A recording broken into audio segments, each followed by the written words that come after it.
Assalamualaikum warahmatullahi. Bismillah walhamdulillah. Wassalatu wassalamu ala Rasulillah wa ala alihi wa ashabihi wa man nasarahu wa wala. Subhanaka la ilma lana illa ma 'allamtana innaka antal alimul hakim. Rabbi shrah li sadri wa yassir li amri wahlul 'uqdatam min lisani yafqahu qawli. Muslimin muslimat yang dirahmati Allah, tuan-tuan, puan-puan. Untuk siri kali ini kita bicarakan pula tentang peringkat usia remaja, di mana ulama-ulama ada mengatakan bahawa seorang manusia bila sampai di peringkat remaja itu merupakan satu peringkat yang paling kritikal dalam kehidupan seorang manusia. Kenapa dinamakan kritikal? Sebab manusia yang berada di peringkat remaja ini, ia memiliki ciri-ciri orang gila. Ia disamakan dengan orang gila. Justru itulah dalam sebuah hadis yang diriwayatkan oleh Al-Kharaiti, di mana baginda bersabda, qala Rasul, asy-syababu syu'batu minal junun. Asy-syababu syu'batu minal junun. Sadaqa Rasulullah, yang bermaksud, kata Nabi, remaja itu sebahagian daripada ciri-ciri orang gila. Muslimin muslimat yang dirahmati Allah, tidak kita nafikan bahawa semua manusia, tidak kira siapa dia, bila dia mengharungi usia remaja, maka dia sebenarnya berada dalam situasi orang gila.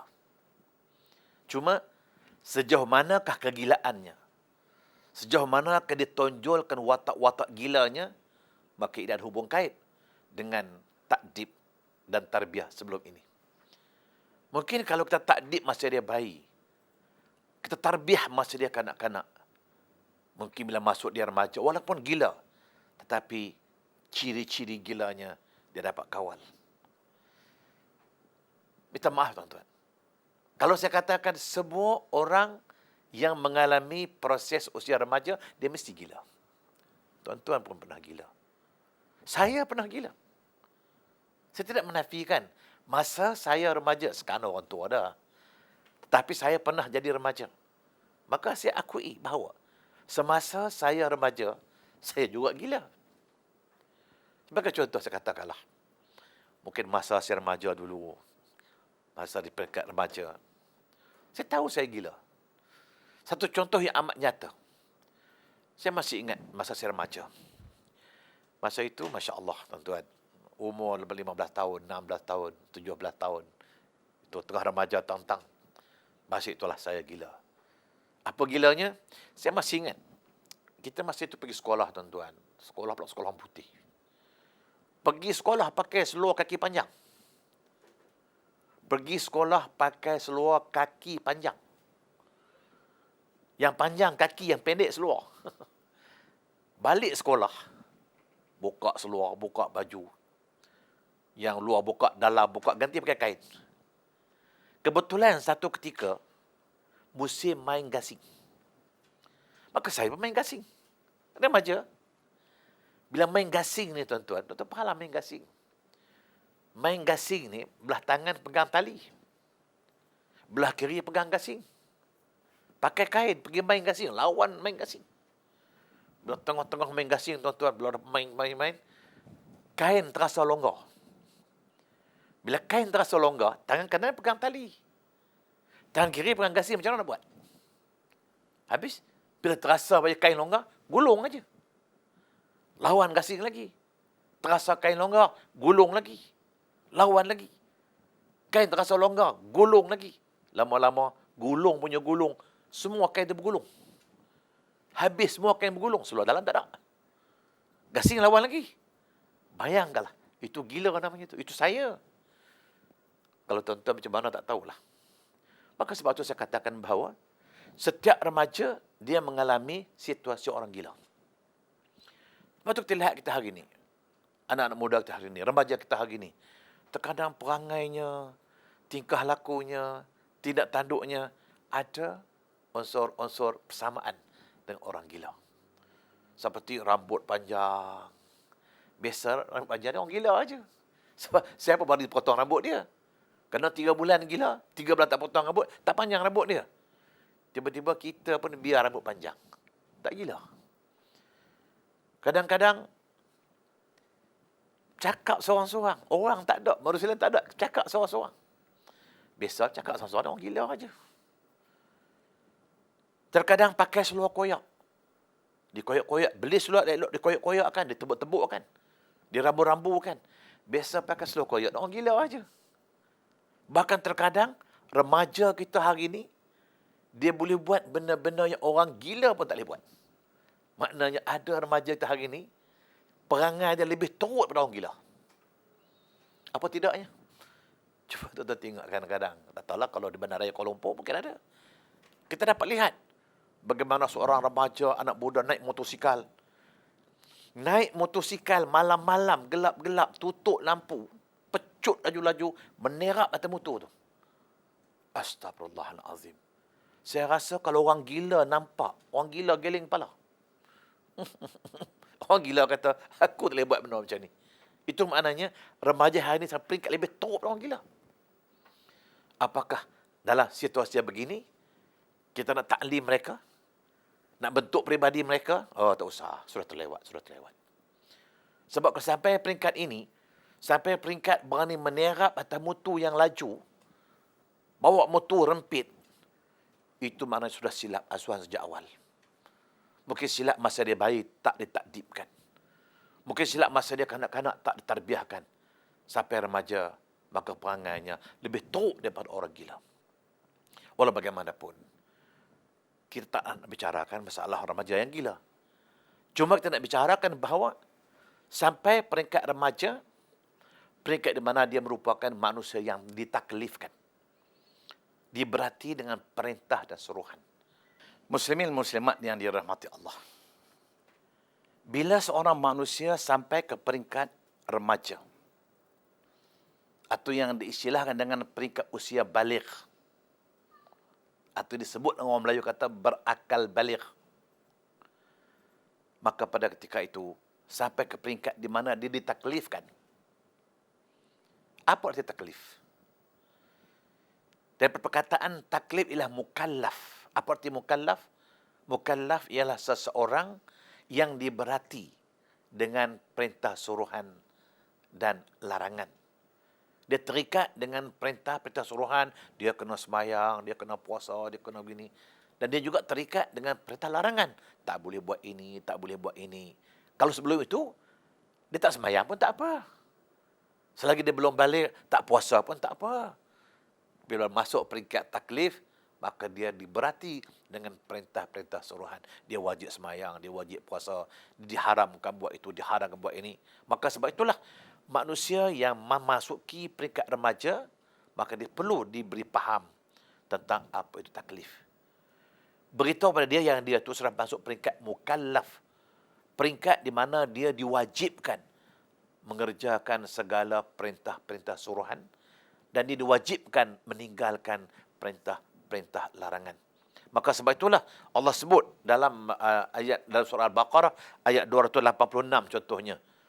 Firman Allah, a'udzubillahi minasyaitonirrajim, la yukallifullahu nafsan illa wus'aha laha ma kasabat wa 'alaiha maktasabat.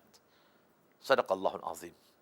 Yang bermaksud Allah tidak memaksa, Allah tidak mentaklifkan, tidak memberati seseorang manusia itu illa wus'aha, melainkan sekadar apa yang dia terdaya lakukan.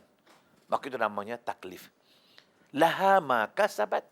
Kalau dia buat baik, dia akan mendapatlah pahala kebaikan. Wa 'alaiha maktasabat. Kalau dia buat benda jahat, dia menerima dosa akibat buatannya. Sedangkan sebelum itu, masa dia kanak-kanak, masa dia bayi, dia buat apa pun tak salah. Bayi yang tak sembahyang, tak salah. Kanak-kanak tak sembahyang, dia tak salah. Sebab dia belum taklif. tetapi masuk remaja, masuk ke peringkat taklif, maka pada ketika itu dia akan diambil kira.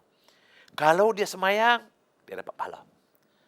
Kalau tak semayang, dia menanggung dosa. Habis kalau gitu, kenapa masuk umur 7 tahun suruh semayang? Maka ulama-ulama kata, kalau ada seorang manusia di usia 7 tahun, 8 tahun, 9 tahun, belum balik, belum mukallaf, tetapi dia mengerjakan solat dengan sempurna, maka pahalanya akan diperolehi oleh kedua orang tuanya. Begitu kalau mengerjakan puasa. Dia sembahyang, dia puasa. Pada umurnya baru 6 tahun, 7 atau 8 tahun. Maka mak bapaknya mendapat pahala daripada amalan kebaikan yang dilakukan oleh anak mereka yang belum mukallaf ini. Baik, sekarang kita bersoal tentang taklif. Bila mana seorang anak masuk peringkat remaja, melangkah ke alam remaja, melangkah alam baligh, alam taklif, maka dia perlu diberi faham, diberi maklum tentang kewajipan seorang manusia yang masuk ke peringkat taklif ataupun mukallaf. Di mana dia diberati. Bagi tahu dia, kamu wajib semayang. Kamu dah kena semayang. Kamu dah kena puasa. Kamu jangan buat ini. Kamu jangan minum arak. Kamu jangan ini. Sebab, kalau kamu buat juga, kamu akan berdosa. Kalau kamu tak semayang, kamu berdosa.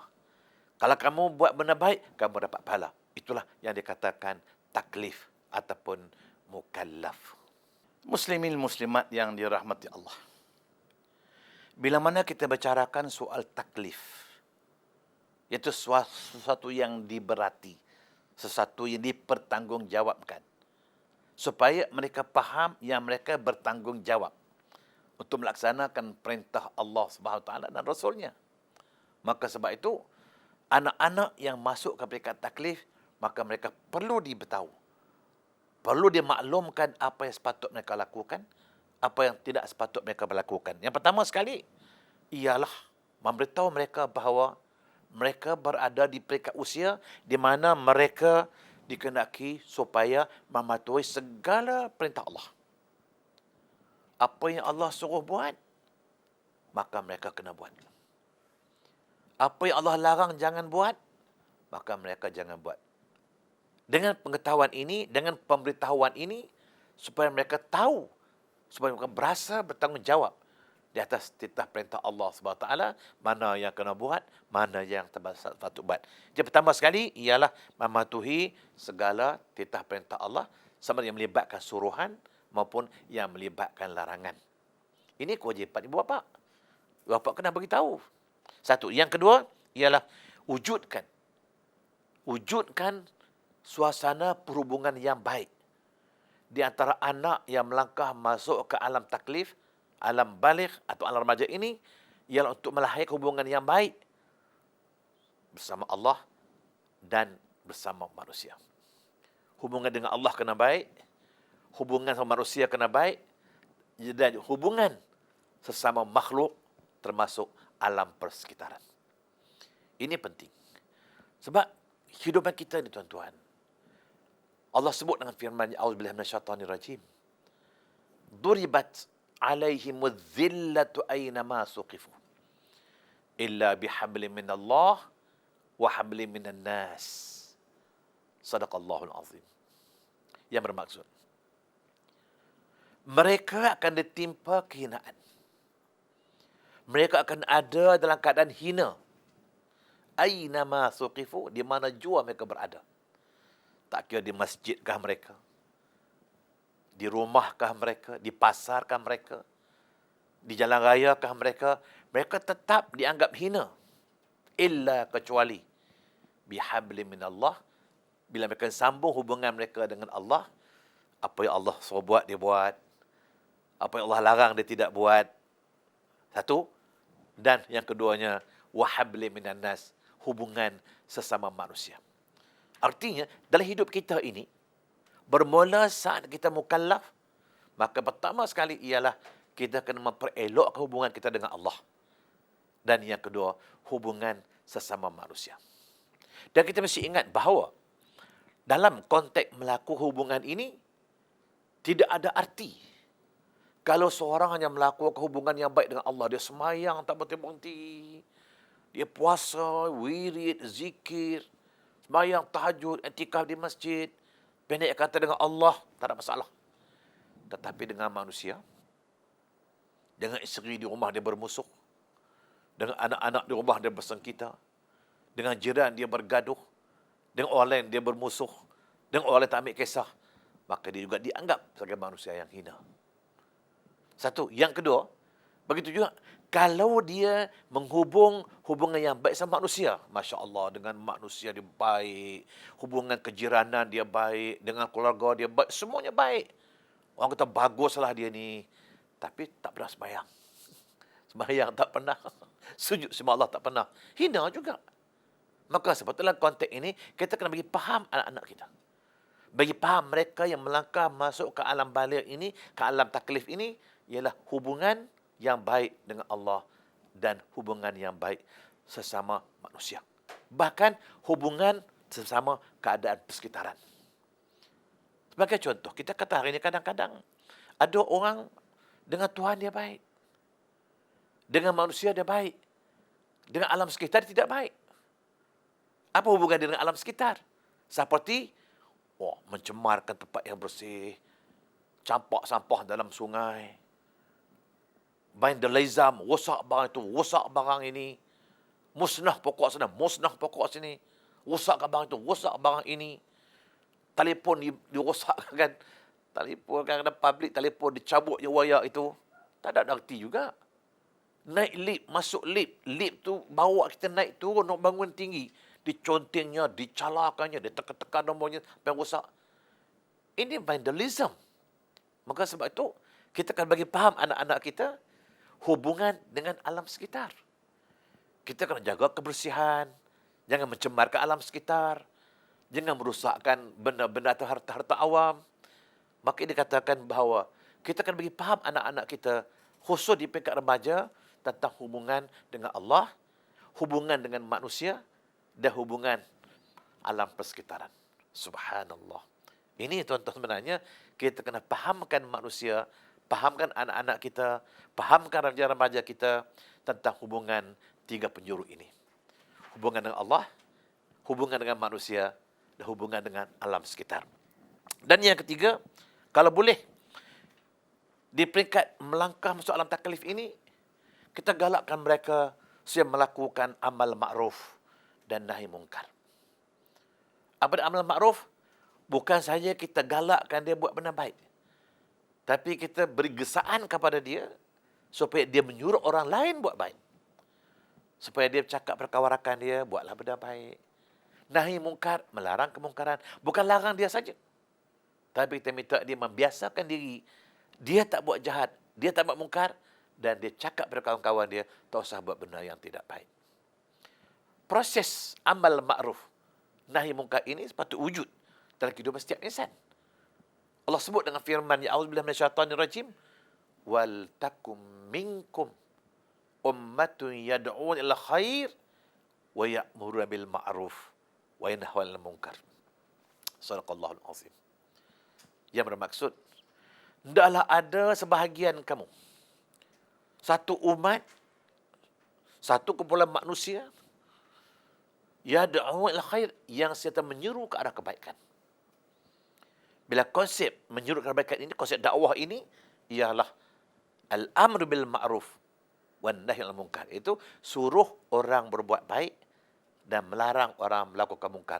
Kalau ini dilaksanakan semua manusia, atau dengan kata lain, kan semua manusia berperanan, saya tidak wujudlah kekecohan, kekalutan dalam masyarakat kita.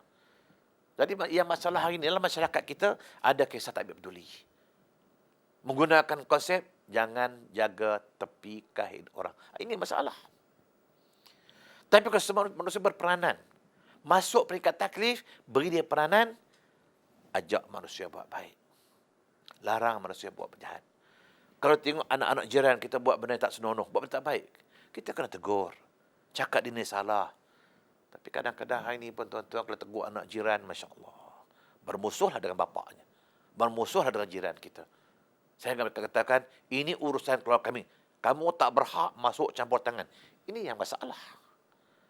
Sebab konsep yang sebut tadi, Anak kita yang masuk ke peringkat taklif, peringkat balik, kita kena beritahu di antara peranan dia, tanggungjawab dia ialah dakwah. Iaitu al-amr bil ma'ruf wa nahy anil munkar. Dia juga kena berperanan, ajak orang buat baik, larang orang buat jahat. Maka itu di antara taklif yang kita berikan kepada anak-anak kita. Dan yang keempat ialah memelihara diri daripada perkara-perkara yang dilarang ataupun perkara-perkara negatif. Pertama sekali, kita kena jaga diri kita. Jaga diri, kalau boleh, kawal diri kita daripada terlibat dengan perkara-perkara yang negatif. Kita beritahu anak-anak kita yang melangkah masuk ke alam remaja ini, awak dah remaja, awak dah balik, awak dah mukallaf. Pelihara diri kamu. Pelihara diri kamu, jangan terlibat dengan perkara-perkara negatif. Kalau ini dicanang-canangkan, kalau ini diberitahu selalu, insya-Allah anak kita akan faham apakah tanggungjawab sebagai seorang insan, seorang manusia terhadap dirinya. Sebab Nabi sebut dengan sabdanya, inna li nafsika alaika haqqan. Sesungguhnya kamu ada hak atas diri kamu. Diri kamu ada hak atas kamu. Maka sebab itu, berbuat baiklah kita kepada diri kita sendiri. Buat apa yang dibenarkan, yang disuruh. Dan larang diri kita daripada melakukan perkara-perkara yang ditegah maupun yang dilarang. Ya Rasul, Ya Nabi, Ya Rasul, Ya Nabi, Ya Rasul, Ya Nabi, Ya Rasul, Ya Nabi.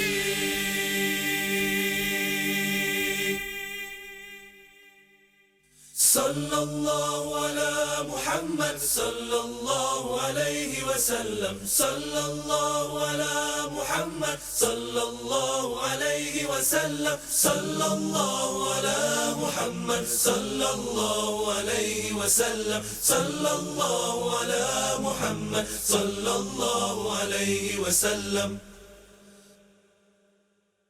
Sallallahu ala Muhammad, sallallahu alaihi wasallam, sallallahu ala Muhammad, sallallahu alaihi wasallam, sallallahu ala Muhammad, sallallahu alaihi wasallam, sallallahu ala Muhammad.